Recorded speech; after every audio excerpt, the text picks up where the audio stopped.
Welcome to Garden Wise Adventures. My name is Malie. Today is another Saturday, late November, the weekend before Thanksgiving, and I've got a lot of work to do. Now, normally by this time I am finishing up my leaf cleanup, getting ready to put everything to bed and be done. But this year we've had really weird weather and the leaves have not even all dropped from the trees. But today we're going to do two videos. I'm going to put my garden beds to bed, show you how I use my compost, and then I'm going to show you how I make my compost. That will be in a separate video. So let's look at my garden beds, let's look at the leaves around, look at what I need to do, and then we'll get this going.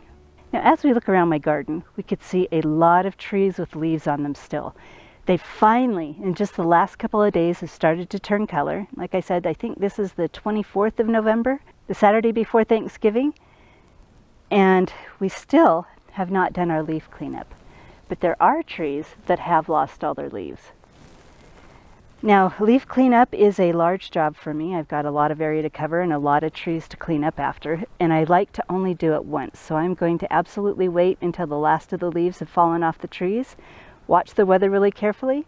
Once we get snow and the nighttime temperatures hit the teens, then I am done for the year and I'll have to wait till the next spring. Now, once again, we do have a bit of noise going on. It is a Saturday before Thanksgiving and a lot of people are doing their cleanups. But don't you think that this cherry tree is gorgeous? I absolutely love my cherry tree. The fall color is beautiful. The cherries are tasty. Flowers in the spring are beautiful. And I love the structure of it. I think cherry trees are highly worth it. But anyway, it's not about cherry trees today. Today, what we're going to do is we're going to take this straw, spread all that we can over the garden beds, and then the rest will be going into our compost piles. Now, this is last year's compost. This has been decomposing for a full year, and it's pretty much ready to use. Now, I think probably what I'm going to end up doing is there's only a few beds that I'm going to be putting compost over this fall. I'm going to pile the compost up where the straw is after the straw is gone, and then put this over the beds next spring. I do use this over the winter to make potting soil, and it'll be fine. I will cover it with a tarp and it'll be fine all winter long and then ready to use in the spring. But today what we're going to be doing is emptying out this bin and this bin, spreading all my garden waste. I have two piles of garden waste. There's some here, and then there's some that I've piled there from my garden cleanup. We're going to start creating our compost with that, with the garden waste, and a lot of the leaves that have come off my grapes. The grapes are pretty much finished shedding their leaves, most of them anyway. So we're going to rake up around the garden beds, and we're going to show you how I create my compost pile. Now, that's going to be in the next video, but in this video, let's go show you the garden beds we're going to be amending. Now, I have 17 raised beds. All of them, well, most of them are 8 by 3. We have a couple of 4-foot round beds. But a lot of them are just going to sit without compost over the winter. What I'm going to do is just put the straw on top of them and just let them sit over the winter and then amend them in the spring. We've got beds that have winter veggies in them that we're just going to leave. This is another empty one that's going to sit and wait. This has my carrots and my beets in it. This one's being used. It has my shallots in it and it's already mulched. I've got more cabbage that needs to be harvested, and actually it looks like it needs to be watered pretty desperately. So we're going to come in today and water those. And we're going to add a little more straw over this one. This is my garlic bed. So I don't think we'll be putting compost on any of the beds on this hill. We have my two Vajayga raised metal beds on my south side. This one has winter veggies in it. I'll probably need to come through and water that one. And then maybe spread a little extra straw over the top of this one, but this one's going to sit until spring and then I'll amend it in the spring. Now on this side, we have my two block raised beds. This one has some chard and some kale in it that probably is not going to last the winter because I'm not going to cover it. Once we start hitting the teens, everything here will die back.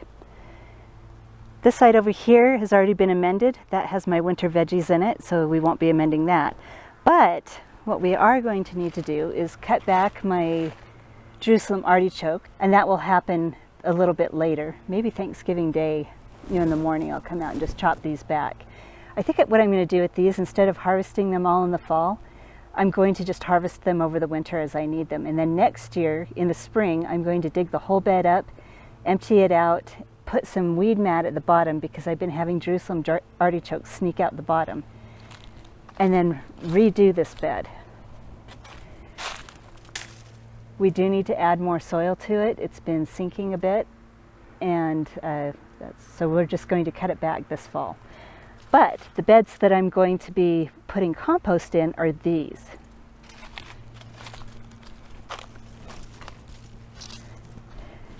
Now, I did experiment with adding topsoil. My normal raised bed mix is 1/3 peat, 1/3 compost, and 1/3 vermiculite.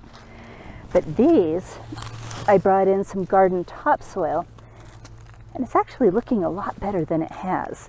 But it's been a problem because when it dries out even a little bit, it starts cracking and it starts having a problem with becoming too dense.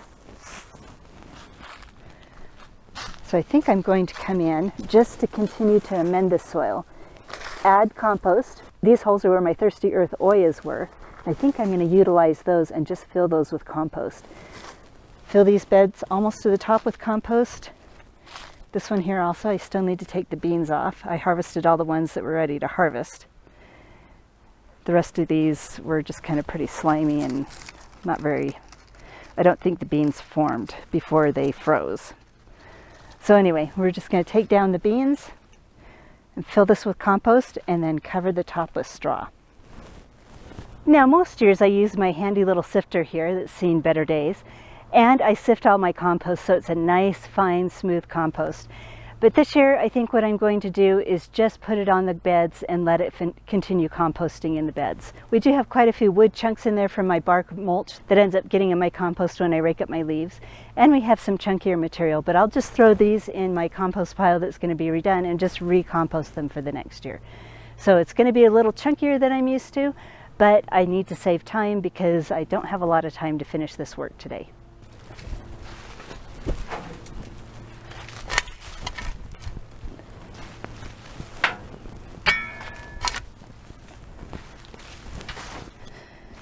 So one thing I do have to be careful of is I'm an old woman, I have bad knees, and I can't overload my wheelbarrow. Otherwise I have issues. But this is what it looks like.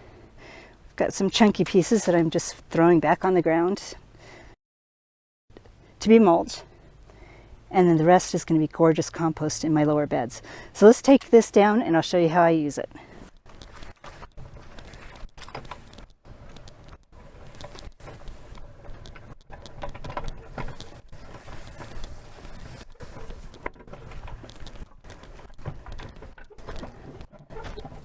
So now that we've got the compost down here by these beds, I think the first thing that I'm going to do is I'm going to fill the holes that were from the thirsty earth oyas. And that way we'll get compost deeper down into the soil profile, and then we're going to cover the beds with probably 2 inches of compost. After that, we're just going to bring down the straw. Now, I'm not going to move the straw that's in here out of the way. I'm just going to put the compost over the top, and that will help decompose the straw. Here in Utah, we are so dry, and the winters are so cold, the straw does not decompose a whole ton over the winter unless it's being covered by something. If it's covered by something, then it decomposes a little quicker. So let's get that started. So I'm going to take a shovel full of compost, find one of the holes, and then just fill the hole with compost. Now, the reason we want to get the compost down into the soil profile, when you make different texture layers, like this compost is a different texture than the soil right here, sometimes you'll get drainage problems. Now, compost really absorbs water, kind of like a sponge, but so does the clay soil down here. Now, it might have a little bit of sand in it. If it has the sand in it, then that means that the compost is going to hold water a little bit more. And sometimes it makes it so that the water is just absorbed by the compost and doesn't make it all the way down into the soil profile. If we have these holes filled, when I go mix up the bed next year, we're going to have compost mixed down deeper into the soil, which will help pull the water and hold it deeper in the soil. So let's find and fill up all these holes.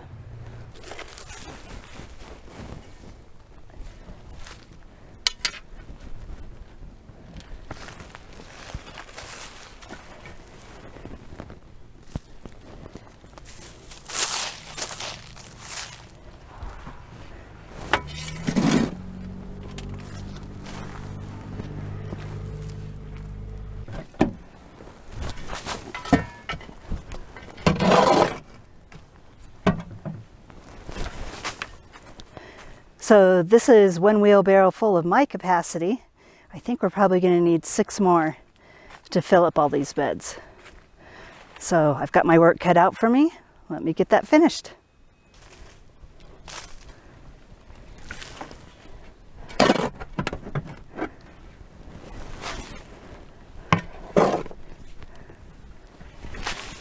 So now we got the compost in each one of the beds.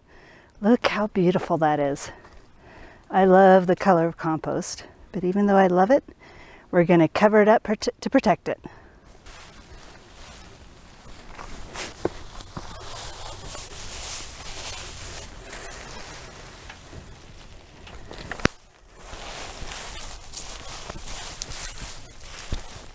So 1 wheelbarrow full of straw, 6 wheelbarrows full of compost was what it took to put these beds to bed.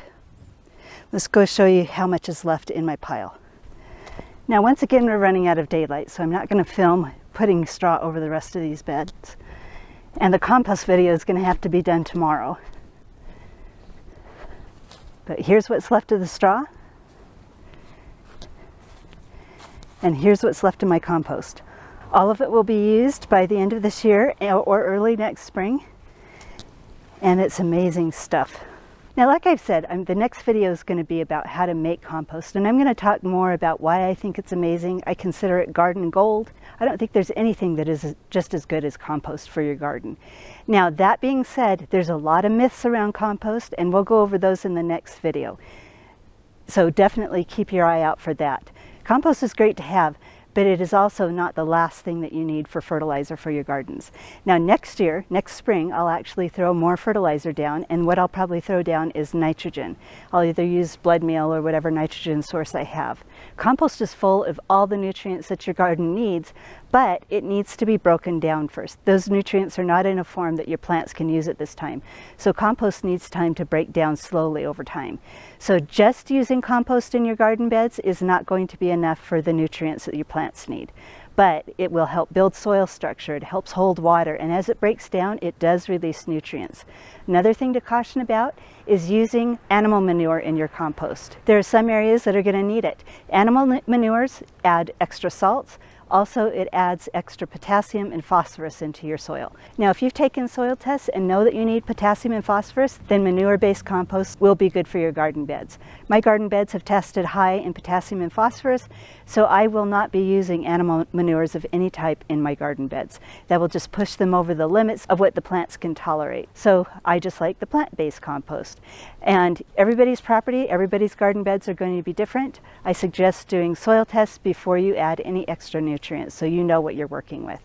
So I really would love to hear if you've put your garden beds to bed yet, if you've done it earlier, if you feel this year is late, and what are your favorite amendments to use. Now, I hope this video has been helpful for you. If it has been helpful, I hope you like, subscribe, share it with your friends, and go have a wonderful garden adventure.